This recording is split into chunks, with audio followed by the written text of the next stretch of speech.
Don't we know it? Weddings have become increasingly expensive in recent years, and social media may be helping fuel the soaring costs. The average cost to tie the knot this year is $33,000. Wow. 85% of people say that they made wedding decisions based on something they saw on social media.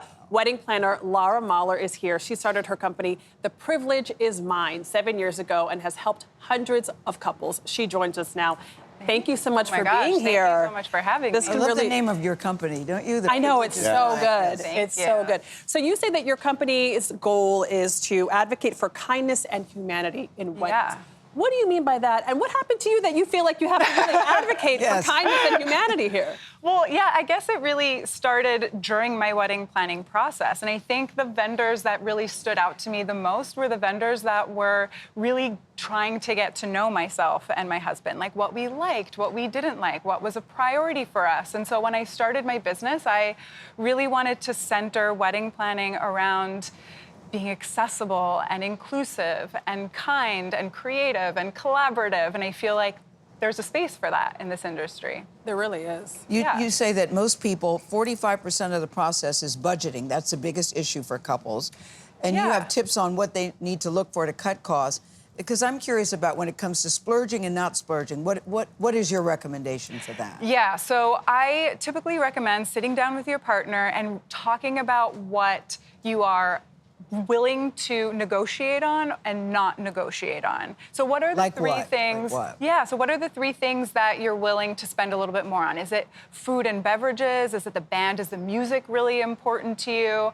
Are flowers really important to you? So think about those things and put your budget in those areas. So there's a recent poll that found that most couples want to splurge on the venue, they want to splurge on the photographer, and open bar, which is a key for, I think, a lot of people. Desserts, decor are at the bottom of the list. So in your experience, what should couples be thinking about splurging on, and what should be, just based on what you've done over the last 7 years, at the bottom of the list? I think people are really putting an emphasis on the guest experience. So food and beverages is one for sure. Having an epic dance party is also, like having a great party for guests.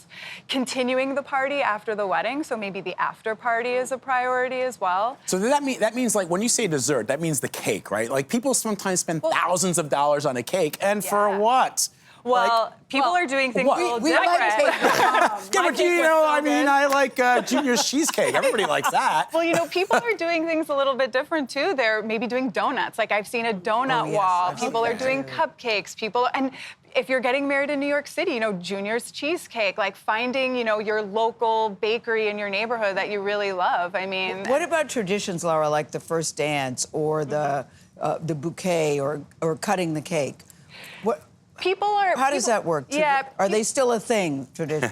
They are still a thing, but people are trying to find a different way of doing them, for sure. What traditions are we losing? Garter belt, probably. Garter time. Tossing the bouquet? Tossing the bouquet I is used another. to trample little children. Or finding different ways of doing it, for sure. Is there anything you guys wish you hadn't spent money on your weddings?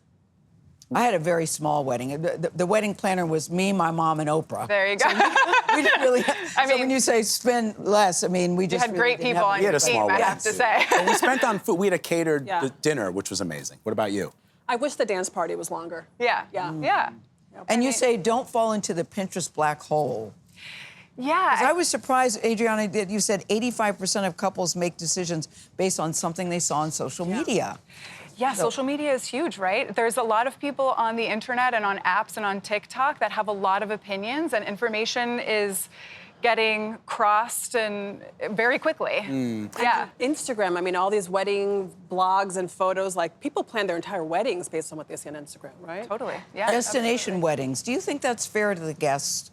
That's a good one. I'm having a wedding. That's a good question. That's a good question. Italy. That really depends. It really depends where it is. Because I'm from Toronto originally, and I got married in New York City. So for a lot of guests, that was a destination for them. So I think it depends. You're right on the guest. Yeah. Well, Lara, thank you so much for joining us. It should be a great day, whatever you do. Thank you. Thank you so much for having me. Thank you for coming.